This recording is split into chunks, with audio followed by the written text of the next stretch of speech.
most sense if at all possible. Brian, you talk a lot about getting more athletic, getting better defensively. How much of a focus right now is first base?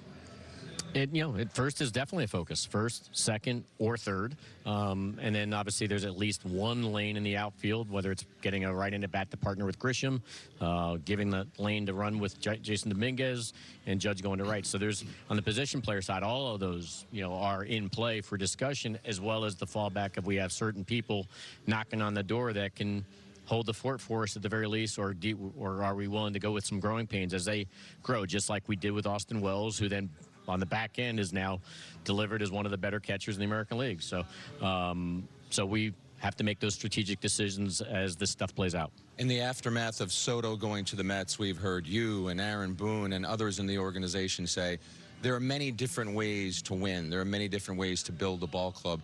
What would you describe about the type of ball club you're trying to build for 25? I mean, ultimately, quite simply, this would be true of 24, 23, whatever, you play with what you're already committed with for the most part, clearly, unless you make some changes to it. And then on the imports, you're dealing with what's in the marketplace. Love to have the best defensive team you could possibly have that's very athletic.